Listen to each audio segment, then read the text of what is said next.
Movie की शुरुआत होती है और हम मिलते हैं सियोंग से। सियोंग जो कि बाय प्रोफेशन एक ऑर्केस्ट्रा प्लेयर है और आज के दौर में तो वो काफी मशहूर है। वो अपनी पत्नी के साथ मिलकर ये ऑर्केस्ट्रा बैंड चलाता है। सोयो नाम है उसकी पत्नी का। सियोंग उससे बेहद प्यार करता है। दोनों मिलकर काफी हंसी खुशी से रहते हैं। एक दिन पैकअप करने के बाद जब सियोंग घर पहुँचता है तो वो सोयो को आवाज लगाता है, कहाँ हो तुम, मैं आ गया। लेकिन पूरे घर में ढूंढने के बाद भी वो उसे कहीं नजर नहीं आती। वो परेशान हो जाता है। अब वो जैसे ही अपने कमरे में जाता है उसे अपनी पत्नी सोयो का एक मैसेज मिलता है, एक वीडियो मैसेज जिसमें उससे उसकी पत्नी का वीडियो मैसेज मिलता है। वो झट से बिना देर के हुए वीडियो को ऑन करता है जिसमें सोयो कह रही है, हमारे बीच में कुछ दिनों से बिल्कुल ठीक नहीं चल रहा और मुझे ऐसा लग रहा है कि हमें खुद को थोड़ा वक्त देना चाहिए, इसलिए मैं अभी के लिए तुमसे ब्रेकअप करना चाहती हूँ और मैं अपना सब कुछ छोड़कर बर्लिन जा रही हूँ। देखो तुम मुझे ज्यादा मिस मत करना। और इतना कहते ही वीडियो मैसेज कट हो जाता है। ये मैसेज मिलते ही सियोंग के तो होश उड़ जाते हैं। वो अपनी पत्नी को इस तरह से जाते हुए नहीं देखना चाहता। आखिर वो एक बार तो उससे मिलकर जाती, उसकी गलती क्या है ये बता कर जाती। ये सोच सोच कर वो मन ही मन टूटता जा रहा है। लेकिन तभी वो कमरे में चारों ओर देखता है सोयो का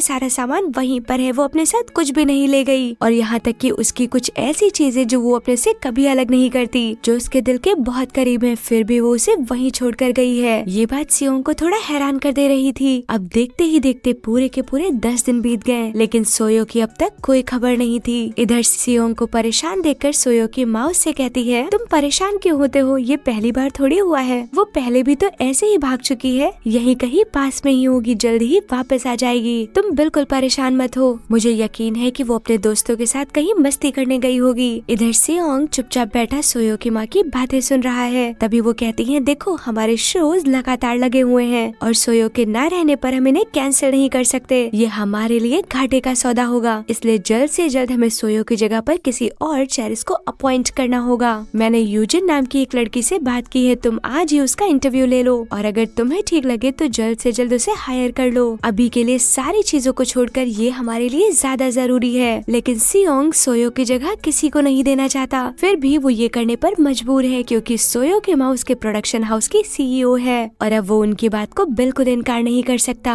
जैसे ही यूजिन उसके सामने आती है सियोंग को चेहरा कुछ पहचाना हुआ सा नजर आ रहा था। दरअसल वो उसकी जूनियर हुआ करती थी। दोनों ने पार्क नाम के एक ही म्यूजिक टीचर से शिक्षा ली है। सियोंग को यूजिन की परफॉर्मेंस बहुत पसंद आती है और उसे पर्सनली तुरंत ही ज्वाइन करने का ऑफर लेटर देता है। तभी सियोंग यूजिन को रोकते हुए कहता है, तुम चाहो तो आज से ही ज्वाइन कर सकती हो। और फिर क्या था, दोनों ने प्रैक्टिस शुरू कर दी। जैसे जैसे दिन बीतते जा रहे थे वैसे ही दोनों की दोस्ती काफी गहरी होती जा रही थी और कब सोयो की जगह यूजिन ने भर दी, सियोंग को ये पता तक न चला। ये जगह सिर्फ सोयो की है, किसी और की नहीं। सियोंग का मन ये अच्छे से जानता था, फिर भी वो अपने आप को रोक ना पाया। तभी सोयो की माँ सियोंग को अपने पास बुलाती है। दरअसल अब काफी दिन बीत चुके हैं, उसे अपनी बेटी की चिंता हो रही है क्योंकि ये बात इस वक्त बिल्कुल मिस्ट्री बन चुकी है कि आखिर सोयो गई कहाँ। वो सियोंग से कहती है, हैरानी की बात तो ये है कि वो कहीं भी जाए वो पैसा खर्च किए बिना नहीं रह सकती और इस बार उसने मेरे एक भी क्रेडिट कार्ड को इस्तेमाल नहीं किया। ये मुझे थोड़ा अजीब लग रहा है क्योंकि बिना शॉपिंग और पैसे खर्च किए बिना वो एक पल भी नहीं रह सकती। तभी सियोंग कहता है, मुझे ऐसा लगता है कि शायद वो इस बार मुझसे कुछ ज्यादा ही नाराज हो गई। तुम कुछ भी कहो लेकिन मैं अपनी बेटी को अच्छे से जानती हूँ, मेरा मन घबरा रहा है, कहीं वो किसी मुसीबत में तो नहीं है। तभी सियोंग कहता है, ऐसा कुछ नहीं है, मुझे पता है वो जहाँ भी होगी सुरक्षित होगी और जल्द ही हमारे पास वापस आ जाएगी। इतने में ही सियोंग के फोन पर यूजिन का मैसेज आ जाता है जिसमें वो काफी शर्मिंदगी महसूस कर रही है। वो शर्मिंदा है, उसे बहुत ज्यादा शराब नहीं पीनी चाहिए थी, वो उसकी पत्नी की जगह नहीं ले सकती, वो अपनी गलती को मान रही है, अब वो उससे दोबारा कभी नहीं मिलेगी। ये मैसेज मिलते ही सियोंग उदास हो जाता है, कहीं न कहीं उसका मन यूजिन को खोना नहीं चाहता है। इधर सियोंग सोयो की याद में एक धुन बजा रहा है जिसे फोन की दूसरी तरफ यूजिन भी सुन रही है। वो इतनी दुखी कर देने वाली धुन को सुनकर रह न पाई और सीधा सियोंग से मिलने उसके घर आ जाती है और एक बार फिर से वो दोनों सोयो के रूम में पहुंच जाते हैं। आज यूजिन थोड़ा बदली हुई सी लग रही है। वो शीशे की तरफ देखकर एक क्रीपी सी स्माइल देती है और जब वो सोयो के बाथरूम में नहाने के लिए जाती है, नहाते हुए यूजिन जोर से चिल्लाई। उसकी आवाज सुनते ही सियोंग सब कुछ छोड़कर झट से उसके पास भागा। क्या हुआ, तुम चिल्ला क्यों रही हो? अरे कुछ नहीं, बस पानी थोड़ा सा ज्यादा गर्म आ गया था। सब कुछ नॉर्मल होता देख सियोंग वहाँ से बाहर आ जाता है। अब यहीं से कहानी 3 महीने पीछे का रुख मोड़ लेती है जहाँ सोयो सियोंग के साथ बाहर कहीं घूमने के लिए आई है और वहीं पर सोयो यूजिन से मिलने के लिए जाती है। दोनों की बातों को सुनकर और देखकर ऐसा मालूम होता है कि दोनों एक दूसरे को काफी पहले से जानती हैं। तभी बातों बातों में यूजिन सोयो के हाथ में उसके घर की चाबी थमाती है और कहती है तुम्हारा घर तुम्हारा हुआ, हमने वादा किया था कि अब हम कभी नहीं मिलेंगे और मुझे ऐसा लगता है कि हमें अपने वादे पर टिके रहना चाहिए। सोयो भी हाँ में सर हिलाती है और फिर सियोंग को लेकर अपने नए घर में आ जाती है। ये घर तो वाकई में बहुत ही आलीशान है और बहुत ही खूबसूरत। ऐसे घर की ख्वाहिश सियोंग को हमेशा से थी, लेकिन वो इस तरह से सोयो या उसकी माँ के पैसों से खरीदे हुए घर में नहीं रहना चाहता था। वो खुददार आदमी है ना, उसका ईगो हर्ट हो जाता है, इसलिए वो बहुत खुश तो नहीं दिखाई दे रहा, लेकिन फिर मन मार के ठीक है कहते हुए जिंदगी के पहलुओं में आगे बढ़ जाता है। लेकिन सोयो भी आखिर कहाँ चुप रहने वाली थी। वो समझ जाती है कि आखिर वो क्यों उदास है और वो जल्द ही सियोंग को अपनी बातों से मना लेती है। अब नए घर की खुशी में सोयो एक बड़ी पार्टी ऑर्गेनाइज करती है, जिसमें वो अपने और सियोंग के गिने चुने फ्रेंड्स को भी बुलाती है। लेकिन फिर वही पहले की बातों को लेकर सियोंग पूरी पार्टी में थोड़ा उदास नजर आ रहा था, क्योंकि वो तो सब कुछ अपने पैसे से करना चाहता था। उसका बर्ताव लगातार सोयो के प्रति अजीब होता जा रहा था, यहाँ तक कि वो उसके लिए सब कुछ करना चाहती थी। एक दिन बातों ही बातों में डिनर करते वक्त आखिरकार सोयो उससे पूछ ही लेती है, तुम इतने बदले हुए क्यों नजर आ रहे हो, आखिर क्या बात है, मुझसे कोई गलती हो गई है क्या? उसके इतना पूछते ही सियोंग तो भड़क पड़ा, मानो ऐसा लग रहा था कि वो बहुत दिनों से भरा पड़ा है। तुम्हें पता है ये सब जो तुमने मेरे लिए किया, लोग मुझे तुम्हारा गुलाम समझते हैं। मेरा कितना नाम है, मैं कितना अच्छा काम करता हूँ, लेकिन फिर भी अभी तक लोग मुझे तुम्हारे नाम से जानते हैं। मैं बस सिर्फ तुम्हारा गुलाम बनकर रह गया हूँ। इतना सुनते ही सोयो जोर से बोल पड़ती है, क्या तुम्हें बेइज्जती महसूस हो रही है? हाँ तो नौकर बनने में कौन सी अच्छी बात है? सियोंग जोर से चिल्लाता है। सियोंग की इस तरह की बातों को सुनकर सोयो का दिल पूरी तरीके से टूट चुका था। अब वो बिना कुछ कहे ही वहाँ से चली जाती है। आज रात भर उसने बहुत सोचा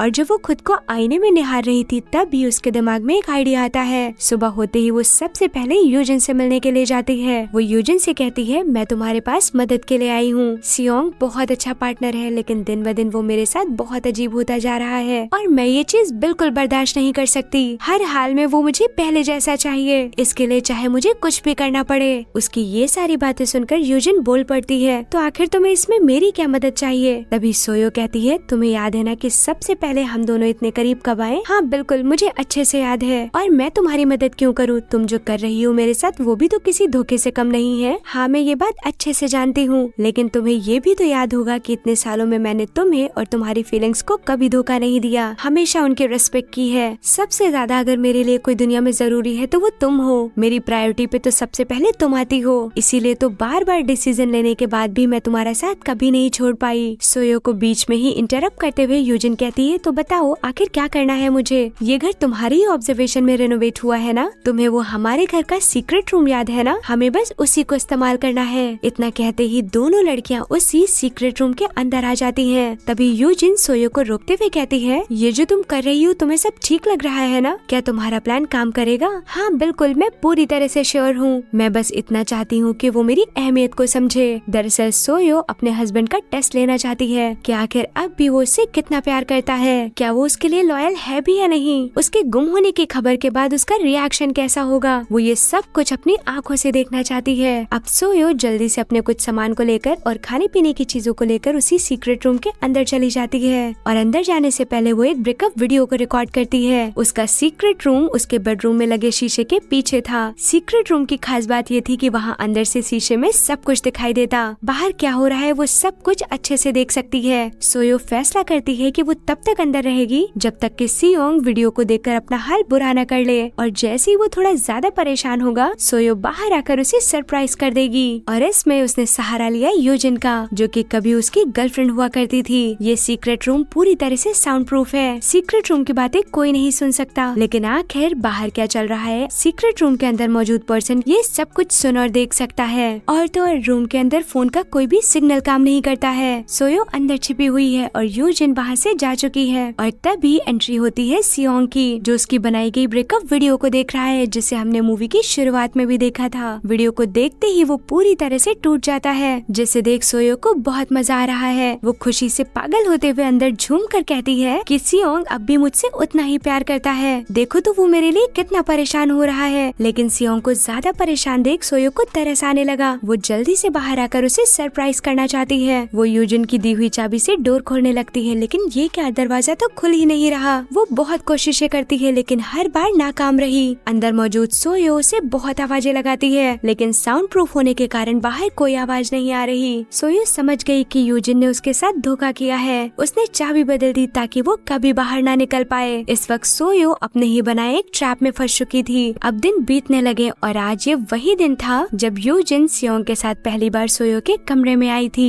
और वो शीशे की तरफ देखकर क्रीपी से स्माइल करती है। दरअसल सोयो को अंदर फंसाने के लिए ऐन वक्त पर उसने रूम की चाबी बदल दी। दरअसल यूजिन सोयो से बदला लेना चाहती थी। वो कभी नहीं चाहती थी कि वो सियोंग से शादी करे, लेकिन समाज को दिखाने के लिए सोयो ने ऐसा किया और यूजिन को ये बिल्कुल बर्दाश्त नहीं था। उसके लिए तो ये सोयो की तरफ से एक धोखा था और इसीलिए यूजिन ने सोयो को उसके ही बनाए जाल में फंसा दिया। इधर सोयो अंदर बहुत परेशान है। उसे कैसे भी करके बाहर निकलना है। बाहर की दुनिया से कांटेक्ट करने का एकमात्र तरीका है उसके बाथरूम में लगा वॉश बेसिन, जिसमें सीक्रेट रूम से होता हुआ एक माइक्रोफोन लगा है जो कि किसी पहले के जमाने के टेलीफोन की तरह काम करता है। और यूजिन भी इस बात को बहुत अच्छे से जानती है, इसलिए उसने बड़ी ही चालाकी से उस माइक्रोफोन के वायर को काट दिया। बाहर कमरे में जो भी चल रहा है सोयो अंदर से सब कुछ देख सकती है और बाहर मौजूद यूजिन भी ये अच्छे से जानती है कि वो सब कुछ देख रही है। वो सोयो को चिढ़ाने के लिए सियोंग के और करीब होती चली जा रही है, जिसे सोयो बिल्कुल बर्दाश्त नहीं कर सकती। जिस प्यार को पाने के लिए सोयो ने इतना बड़ा नाटक रचा, आज कहीं न कहीं वो उसी नाटक में फंस चुकी थी। उसने वहाँ से बाहर निकलने के लिए हर मुमकिन कोशिश की,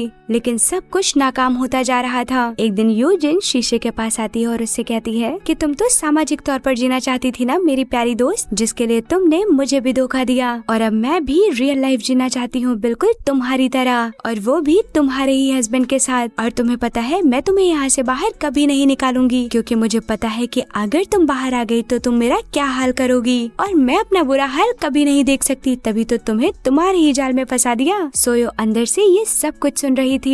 इतना कहते ही यूजिन शावर लेने चली जाती है और उधर सोयो अंदर से चिल्लाती रहती है, और इसीलिए उस दिन सीक्रेट रूम से उसने गर्म पानी के बहाव को तेज कर दिया, जिसके कारण यूजिन की बॉडी जल जाती है और वो जोर से चिल्लाती है। और इसी के साथ कहानी प्रेजेंट में आ जाती है, जहाँ हम सियोंग को देखते हैं। वो एक प्लम्बर को लेकर आया है। अचानक से गर्म पानी आने की वजह से वो पाइप को चेक करवाना चाहता है कि कुछ तो गड़बड़ जरूर है। तभी प्लम्बर को वहाँ पर किसी के चिल्लाने की आवाज आती है। दरअसल सोयो अंदर से चिल्ला रही थी, लेकिन वो बहुत अच्छे से कुछ सुन नहीं पा रहा था। शायद ये आवाज बाहर से होगी, और इतना कहते ही वो अपने काम में लग जाता है। इधर सोयो की माँ की परेशानी बढ़ती जा रही है। वो सियोंग से कहती है मैंने हर जगह चेक करवाया, सोयो किसी भी फॉरेन कंट्री में नहीं गई है, और यहाँ तक कि उस दिन से उसका फोन आज तक अनरीचेबल जा रहा है, और क्रेडिट कार्ड उससे तो एक भी पैसा डिडक्ट नहीं हुआ। मुझे ऐसा लग रहा है कि सोयो किसी मुसीबत में है, हमें जल्द से जल्द पता करना चाहिए। सोयो की माँ ने पुलिस से कांटेक्ट कर जांच पड़ताल शुरू कर दी है। सोयो की भी हालत काफी बिगड़ती जा रही है, क्योंकि अब तो उसके पास खाना भी खत्म हो चुका है। इधर पुलिस ने भी सोयो को ढूंढने का काम तेज कर दिया है, लेकिन यूजिन और सियोंग अब भी बिल्कुल पहले जैसे मिल रहे हैं। सियोंग तो इतना मस्त मगन हो चुका है कि उसे देखकर ऐसा लग रहा है कि उसे तो सोयो की कोई फिक्र ही नहीं है। एक दिन सोयो की माँ जब उसके बनाए गए ब्रेकअप वीडियो को देख रही थी, तभी उस वीडियो में उसे एक अजीब सी चीज दिखाई दी, और इस वीडियो में ये किसी दूसरी लड़की का हाथ था, और इस लड़की ने अपने हाथों में एक अजीब सा ब्रेसलेट पहन कर रखा है। उन्होंने जल्दी से इस वीडियो को सियोंग को दिखाया। ब्रेसलेट को देखते ही वो पहचान गया कि ये ब्रेसलेट तो यूजिन का है। अब वो समझ चुका था कि इन सब के पीछे यूजिन का हाथ है। वो उससे मिलने जा पहुंचा।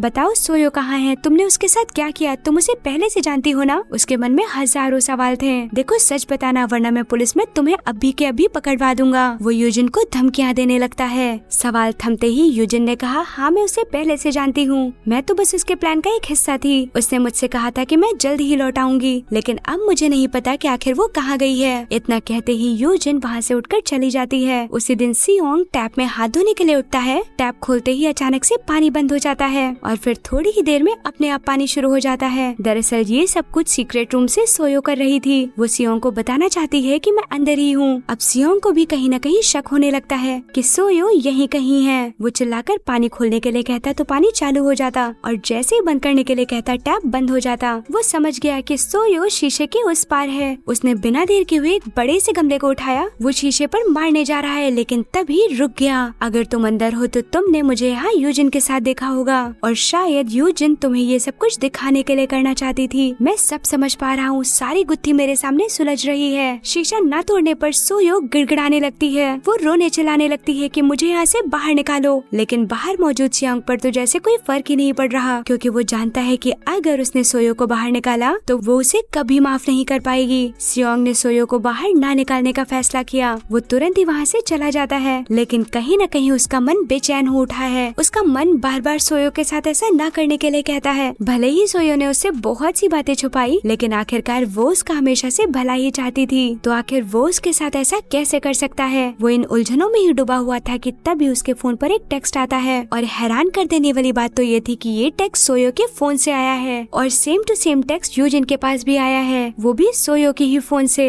ये मैसेज मिलते ही यूजिन और सियोंग एक दूसरे से मिलने का फैसला करते हैं। अगर ये मैसेज सोयो के फोन से है, इसका मतलब वो बिल्कुल ठीक है, यानी कि हमने किसी को नहीं मारा, हमने कोई कत्ल नहीं किया, चलो हम पर ये इल्जाम तो कभी नहीं लगेगा। लेकिन यूजिन को अब भी यकीन नहीं, आखिर ऐसे कैसे हो सकता है। ये मैसेज उसके फोन से, मुझे यकीन नहीं हो रहा, कहीं वो किसी और रास्ते से बाहर तो नहीं आ गई और हमें परेशान करने के लिए ऐसा कर रही हो। हमें एक बार अंदर चलकर देखना चाहिए। सियोंग को भी उसकी बातें थोड़ी ठीक लग रही थी। अब सोयो अंदर है या नहीं ये जानने के लिए दोनों सीक्रेट रूम पहुंच गए। दरवाजा खोलते ही दोनों हैरान रह गए, क्योंकि सोयो तो वहीं बेहोशी की हालत में पड़ी हुई है। दरअसल ये जाल सोयो की माँ ने बुना था, डिटेक्टिव के साथ मिलकर, और ये टेक्स्ट भी उसकी माँ ने ही भेजा था सोयो के किसी दूसरे फोन से, क्योंकि कहीं न कहीं उन्हें सियोंग पर शक हो गया था कि ये दोनों ही मिलकर मेरी बेटी के साथ कुछ कर रहे हैं। और अब बिल्कुल वैसा ही हुआ जैसा उसकी माँ चाहती थी। यूजिन और सियोंग दोनों जाल में फंस चुके थे। अंदर सोयो को इस हालत में देखकर यूजिन समझ जाती है कि किसी ने उन्हें फंसाया है। सियोंग जैसे ही सोयो के पास जाता है, इस हालत में भी वो सियोंग का कसकर हाथ पकड़ लेती है। यूजिन चिल्लाते हुए कहती है, हमें बाहर निकलना होगा, दरवाजे को जल्दी से लॉक करो, वरना हम बनाए गए जाल में फंस जाएंगे। इससे पहले कि कोई यहाँ पर आ जाए, हमें यहाँ से बाहर निकलना होगा। सोयो की यह हालत देखकर सियोंग की आंखों से आंसू बहने लगे। इधर यूजिन सियोंग को बाहर निकालने के लिए हर मुमकिन कोशिश करती है, लेकिन वो नाकाम रही। सियोंग सोयो को इस हालत में छोड़कर कभी नहीं जा सकता। उसका मन इस बात की बिल्कुल गवाही नहीं दे रहा। वो सोयो को साथ उठाकर सीक्रेट रूम से बाहर लेकर आ जाता है। पहले तो वो उसका ट्रीटमेंट करता है, फिर उसे कुछ खाने के लिए देता है। सोयो के थोड़ा ठीक हो जाने पर वो उससे कहता है, मैं अपने आप को पुलिस के हवाले करना चाहता हूँ, लेकिन वो इस बात से बिल्कुल मना कर देती है। मैंने तुम्हें माफ किया। और इतना कहते ही वो शीशे के पास चली जाती है, जहाँ पर अब हालात बिल्कुल बदल चुके हैं। दरअसल अंदर झड़प के दौरान यूजिन वहीं पर बेहोश हो गई थी, और जब उसे होश आया तो उसने अपने आप को सीक्रेट रूम में बंद पाया, और अब वहाँ पर सोयो की जगह यूजिन मौजूद थी। और आज बाहर से सोयो मुस्कुरा रही थी। उसने यूजिन को हमेशा के लिए अंदर कैद करके रख दिया था। उसने खाने पीने की सारी व्यवस्था सीक्रेट रूम में कर रखी थी, ताकि यूजिन कभी ना मरे, और अब वो सारे समाज से छुपकर अंदर अब भी उससे रिलेशन रख पाए। उसने यूजिन को अंदर बांध कर रखा हुआ था, और इधर सियोंग भी सोयो के डर से कुछ नहीं कर सकता,